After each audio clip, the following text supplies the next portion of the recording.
Hello, I am the Frog Queen, and welcome to another episode of what I'm currently reading. I know, I haven't been around in a long time. I've been sick, I've been busy, I've been trying to work.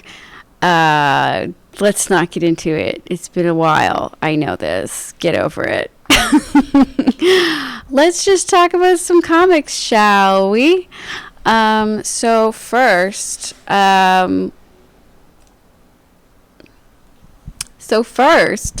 let's grab my manga. I'm always reading manga. And of course, I'm still completely addicted to Beastars. Oh yeah. Volume 18. Volume 19 comes out on July 19th, I think, actually. Yeah, which is kind of weird, but I'm really excited. This whole story is taking a different vibe than I thought it was going. It went a completely different direction than I thought it was going to go to. Because at first it is really like a romantic story, and now it's not. There's really no romance. Most of the focus of this story has now become Legoshi's struggle along with his friends in trying to become not a carnivore. Basically, trying to become less of a carnivore and prevent other carnivores from eating herbivores. So as you know, in this society of Beastars, herbivores and carnivores live together in a society. It's kind of like deep-seated allegory, I suppose, for like racism. Anyway, of course there's all kinds of cultural clashes, and just, you know, the actual nature of each beast kind of comes out and clashes with the actual nature of other beasts. So lots of conflict. There's a thing called the black market in the book that gets talked about more and more as the series progresses, and basically the black market is where they sell herbivore meat. So even though society is acting as though carnivores do not eat herbivores and that they have become like vegetarians of sorts, eating only animal products that are humanely disposed of by herbivores, like eggs and milk, carnivores will go sneak off to this black market area, which is well known, where they can actually buy meat. And it's interesting because, you know, some of the meat sold are actually sold by herbivores in this black market because they don't have any money, so they sell their own body parts, like fingers, toes, legs, arms, that kind of thing, because they just don't have the money to live. I think that's relatable. Anyway, so a lot of the focus of the story is not so much on the fact that our wolf character, Legoshi, is in love with a rabbit and struggling to come to terms with that interspecies romance, which is apparently something that is done in this society but frowned upon and discouraged by the government because of procreation. If that's not like symbolism for something else, LGBTQA rights, then I don't know what is. But regardless, Legoshi's coming to terms with his love for the bunny Haru, and in basically past, I think, probably volume 10, we see a lot less of Haru in general, which is sad because I really like Haru as a character, and I want her to be more important to the story. I think there actually needs to be more female characters a little bit more important to the story, as the centered characters are all these very masculine, brutish characters, and we don't see very many feminine characters that have those deep carnivore tendencies. The only really main female carnivore character in the story is the other white wolf, who initially really likes Legoshi, or gray wolves, sorry, they're gray wolves, initially really likes Legoshi, but then her kind of love interest takes an interesting turn, which I will not spoil for you because it would just spoil all of this. But anyway, she's the only one, and she really shies away from being aggressive in any way, shape, or form, including in kind of like how she speaks to other animals in general. She's very much a shyer, well, not so much shy, but she's very much like a more demure and kind of submissive character in a lot of ways. But she's always struggling with her own nature, where she's kind of like, one moment she's trying to be like this bubbly, positive person, and then she kind of, when she gets turned on, gets a little aggressive, and that comes out a little bit. But other than that, she's not in the story very much. Our main characters are our Beastars, who are all masculine. So I think that's kind of interesting. Now, this story has won tons and tons of awards in Japan. And Paru is actually female. Paru started writing this story when she was 15 and won her first manga award, I think when she was 16. So that's crazy. Makes me feel, well, not very accomplished as a human being at 38. But anyway, this is not about me. This is about my love for this series. I'm really excited to see where this series goes. Of course, I'm still reading it, 18 volumes in, and desperately want volume 19, which I said comes out in July of this year. It is now July. We are July 6th today. But yes, so a couple weeks, and then I shall have volume 19. Woo! Okay. That was just a little bit about that one. I've got too many. Also, why am I holding my microphone? Because my mic stand, I couldn't fit it in around here. I'm in front of my computer desk, and it's kind of chaotic. Okay, so moving on to floppies. How about, since I don't really have any other series manga that I want to talk about today, I just finished reading a few volumes of Beastars, so it was like nice and fresh in my mind. Of course, we've got the third story arc of Faithless by Maria Lovett and Brian Azzarello. Of course, Brian Azzarello being quite the prolific writer, and Maria Lovett has just been fashionably amazing. Well, I mean, she's never going to fall out of fashion with art like this, not in my books. I'm absolutely in love with Maria, and I have been for a very long time. I just love her artwork. Definitely follow her on social medias. I will post some links in the description down below. She's always posting awesome stuff on her Instagram and Twitter. Anyway, this is a great story. It's another story about an artist, kind of a little bit paranormal. This is an adult story as well with Beastars is also adult. Wouldn't recommend it for people under 13, 14 or something. And Faithless being a little bit more brutal and in your face. As you can kind of see suggested by the covers. Some of them, especially the ones from the first two story arcs, some of the covers were extremely provocative, I should say. I think that's quite provocative. This one definitely is.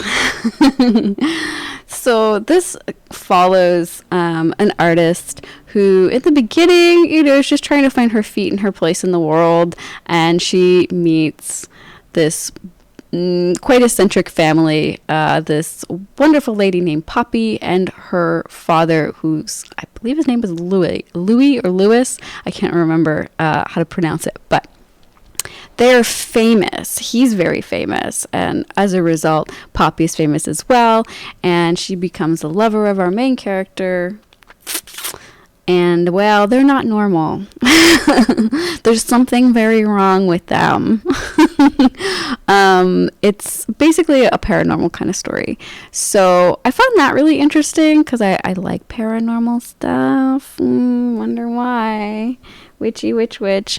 But I feel like I can't say that much without completely destroying the storyline for you. It deals with themes of essentially someone being corrupted and used, but also about like the ideas about where art comes from, and then kind of media critique of art in general. So it's kind of like a critique on critique in a lot of ways, but I won't spoil it. I'm probably holding my microphone a little bit too close to my face, so I apologize. I will, get used to it. With the new setup and stuff, I kind of always have to get used to something new when it comes to recording and the environment, blah, blah, blah. And I'm lazy, or rather, I have an illness, so that makes me seem lazy. I can't really spare the time and energy to just do numerous takes for a video. It just won't get done that way. So yes, it's going to be a little imperfect because it's just me. What are you going to do? Anyway, of course, we're also reading Sleeping Beauties, which is drawn by the magnificent Allison Sampson, who I absolutely adore. And this is a Stephen King, Owen King story, if I remember correctly. Yes. Owen and Stephen kind of collaboratively wrote this story. Sleeping Beauties is basically about some kind of bizarre virus or epidemic, or we don't really know at first, I don't want to spoil it, that affects just women and causes them to fall asleep, and a shroud basically covers their eyes. It's kind of like a webbing. And if anyone should try to waken the Sleeping Beauty, she will turn into a vicious zombie, attack, and kill them. I like that. I do. Just let the lady get her beauty rest. Anyway, the story does deal with all kinds of really important topics surrounding like abuse, domestic abuse, different kinds of women all over the world. There's a hair on there. Affected by all kinds of different circumstances and environments and different kinds of oppression.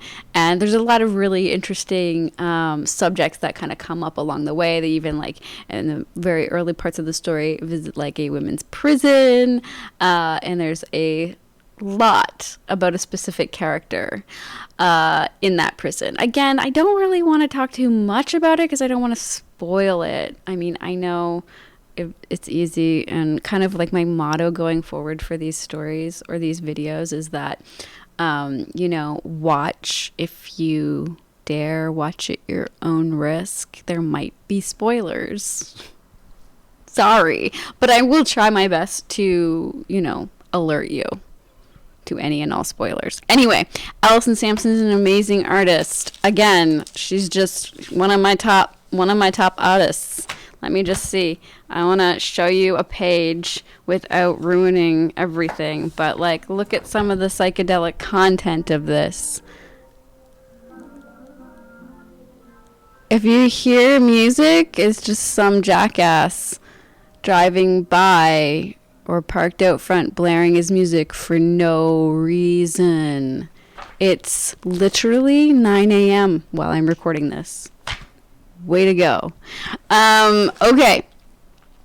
That's Sleeping Beauties. Love it. Still an ongoing series. Still reading it. It's out with IDW. I have some words about IDW, but we'll maybe talk about that another day. Again, Sweet Paprika. Very much been enjoying this. Again, one of my favorite artists is Mirka Andolfo, if you remember how much I loved Unnatural, which, by the way, is coming back. And another story arc very soon, this year. I think this fall, if I am not mistaken. So, Mirka, I absolutely adore all her work. I love her writing. I love her art. She's funny. She's witty. I absolutely love Mirka. She puts all kinds of important issues into her stories. And manages to make it incredibly entertaining at the same time. I think Sweet Paprika was originally written in Italian, as I believe Mirka is Italian. I might have got that wrong, and my brain doesn't remember things so well, so, don't quote me on it. But anyway, absolutely love her. This story is fantastic, and it talks about there's our little character, Paprika, who is a CEO of this company. She is like a career lady. She's an editor. And basically she is frigid, or that's the general consensus of the people around her. All her coworkers think that she's frigid and she doesn't like sex and she's cold, and to a certain extent that's true, but she's trying to come out of her shell, and the whole story is about her exploring her sexuality as well as romance and everything in between, and kind of uncovering how those topics can be related, and how just because somebody seems like they're a good match for you doesn't mean they are. Anyways, it's a really, really fun story, and I really love it. It's still ongoing, and out with Image Comics. Highly recommend you pick it up. Although it does have elements of romance, it isn't exactly a romance story. And again, this one's adult, not for children. It's full of sex. So, read at your own discretion or whatever. All right, so moving on. What else am I reading? Oh, of course. Twig. Twig is another collaboration between Scotty Young and George Corona, who I really love both of these guys. Their collaborations have been really good. Of course, I really love Scotty Young and George Corona. Their collaborations are amazing. And of course, we remember them on Middle West, of course. So this is, I think it's supposed to be an ongoing series. I'm not 100% sure. I should have looked that up. This is issue 2 that just recently came out. Issue 3 to be coming out soon, of course. This is, so far, a very lighthearted story. Kind of like at least the beginning of Middle West. And I think this would be for all ages. So far, I haven't encountered anything particularly, heavy. But I will follow up with, after having been reading this, I also grabbed this, which I have a video coming out for as well, is The Meaning of Love in the Dark, which I know came out a little while ago. This is another collaboration between Scotty Young and George Corona. This is the trade. I missed the floppies for this one, but the trade came out in March, so I finally got to read this, and I have a video coming out all about it. So yes, Twig is, of course, I didn't get to say what the premise was, but it is a little fantasy quest story. Yeah, this is little Twig here. He's on a quest. Got its own world. Don't really know what more I can say about that. It's very colorful and very cute. Yeah, I've only, there's only 2 issues so far. That's all I got. Okay, what else do I got? Oh yes, one more floppy to talk about is Excellent, of course. I still love a Peter Milligan, so I always grab everything he's doing. He also has the other one, was it Dogs of America?